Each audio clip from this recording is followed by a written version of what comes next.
Hello guys, मेरी YouTube channel में आपका स्वागत है। मेरा नाम है मनमोहन मिश्रा। तो आज मैं इस वीडियो में आपको बताने वाला हूँ कि आप किस में इन्वेस्टमेंट करना चाहिए, एलआईसी में या स्टॉक में, कौन सा आपके लिए बहुत ज़्यादा अच्छा रहेगा। तो ये वीडियो में बने रहेगा, मैं ऐसे वीडियो लाता रहता हूँ, तो आपको पता ही है। मेरे चैनल को सब्सक्राइब जरूर कर दीजिएगा। तो चलिए वीडियो शुरू करते हैं। तो सबसे पहले मैं आपको बता दूँ हमारा टारगेट क्या होना चाहिए। हमारा टारगेट ये होना चाहिए कि हम ईयरली जो इन्फ्लेशन है उसको बीट कर सकें। इन्फ्लेशन मतलब महंगाई। और जो हमारा इंडिया का जो महंगाई है वो 6% महंगाई है, मतलब हर साल 6% बढ़ जाता है महंगाई। अगर मान लीजिए आपने इस साल 2024 में अगर एक प्रोडक्ट खरीदा 100 रुपये में, तो वो अगले साल उसकी वैल्यू 106 रुपये हो जाती है। तो जो 6% बढ़ जा रहा है, अगर आप कई सारे बैंक्स की जो इंटरेस्ट देखें तो वो 6 से 7% का जो इंटरेस्ट देते हैं। तो आपको लग रहा है कि भाई आपका पैसा बढ़ रहा है, लेकिन एक्चुअली आपका पैसा कुछ नहीं बढ़ रहा है, क्योंकि उसकी दोनों की जो पैसे की वैल्यू सेम ही है एक साल बाद। तो कोई पैसा बढ़ा नहीं है, आपको बस ऐसा दिख रहा है। टेक्निकली देखें तो एकदम बराबर ही है।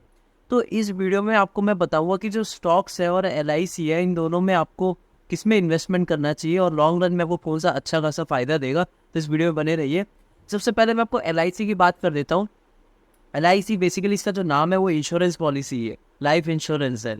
तो जहाँ पे इंश्योरेंस आ जाता है ना, तो वहाँ पे आप इन्वेस्टमेंट नहीं सोच सकते, क्योंकि इंश्योरेंस पॉलिसी है, तो ये इन्वेस्टमेंट के लिए बना ही नहीं है। लेकिन अब आप ये पूछें कि यार एलआईसी में इन्वेस्टमेंट करना चाहिए या नहीं करना चाहिए। तो मेरा ओवरऑल मैं आपको एक छोटी सी चीज़ बता देता हूँ।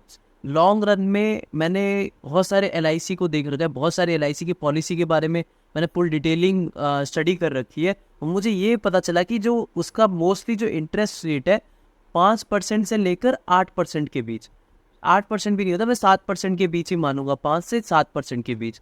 तो अगर ये जो 5 से 7% के बीच में अगर लॉन्ग रन में देता है, तो इसमें हम टेक्निकली चीज़ें देखें तो देखो, आपको ये इन्वेस्टमेंट के लिए तो एकदम बेकार है। अगर आप देखिए इन्वेस्टमेंट तौर पे देखेंगे तो ये बेकार है। लेकिन अब मैं ओवरऑल बताऊँ कि आपको इसमें पैसा लगाना चाहिए या नहीं लगाना चाहिए, तो मेरा सजेशन रहेगा जी आपको लगाना चाहिए। तो आप ये कंफ्यूज हो रहे हैं कि यार क्यों लगाना चाहिए, अब बताओ। मतलब अभी तो आपने बोला कि बेकार है।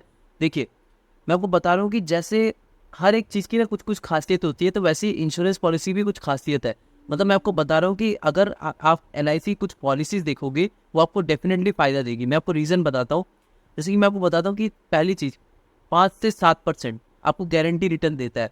तो मैं आपको बताता हूँ लॉन्ग टर्म में, मतलब अभी इंडिया डेवलपिंग नेशन है, तो अभी इसमें आपको बैंक में 6 से 7% मिल रहा है। लेकिन जब फ्यूचर में आप आगे बढ़ेंगे, मतलब जब इंडिया डेवलप्ड नेशन हो जाएगा, तो वो भी आपको नहीं मिलेगा, आपको 1% ही इंटरेस्ट मिलेगा फिक्स डिपॉजिट में। अगर आप ज़्यादा डेवलप्ड कंट्रीज देखेंगे, जो यूरोपियन कंट्रीज़ है, वो यूरोपियन कंट्रीज जैसे यूएसए हो गया, ब्रिटेन हो गया, तो वहाँ पे जो अगर आप एफडी करते हैं तो 1-2% ही मिलता है इंटरेस्ट, तो फ्यूचर में उतना ही मिलेगा।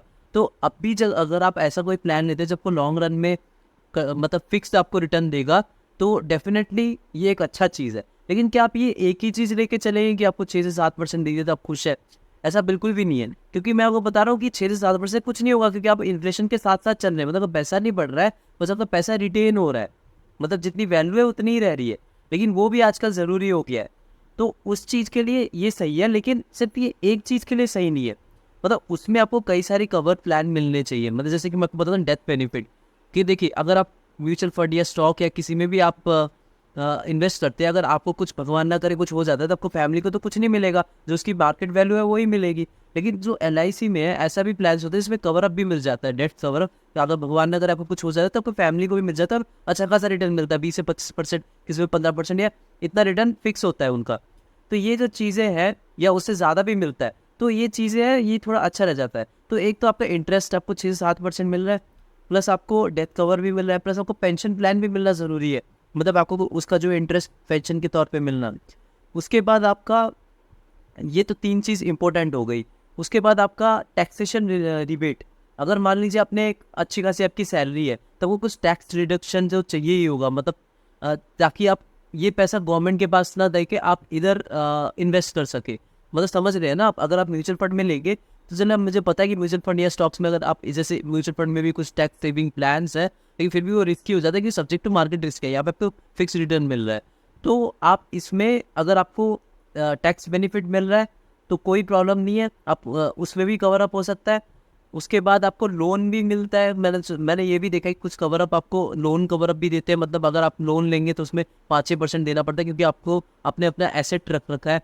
तो वो एसेट के तौर पे आप, मतलब एलआईसी जो एसेट, एलआईसी एक तरीके से एसेट ही है, तो वो एसेट आप ले रहे हो तो उसके साथ लोन भी ले सकते हो, उसमें इंटरेस्ट बहुत ही कम होता है। तो ये बहुत ही अच्छा एडवांटेज होता है। तो आप बोले कि इसमें ये जो आपने 5-6 आप बोले पूछेंगे कि 5-6 पॉइंट जो मैंने अभी मेंशन करा, तो ऐसा कौन सा प्लान है कि मैं जो 5-6 पॉइंट कवर अप कर दे? तो सबसे पहले मैं आपको बोलूँगा LIC जीवन आनंद है, LIC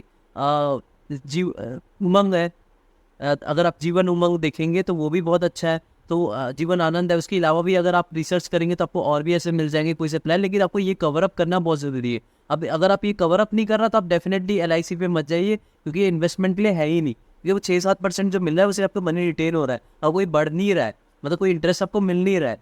तो आपको ये 4-5 चीज़ें जो मैंने कवर अप बोला है, ये चीज़ें होना ज़रूरी है। तो आप LIC में जा सकते हैं, वरना आप उसमें बिल्कुल भी मत देखिए। अब दूसरा हो गया स्टॉक्स।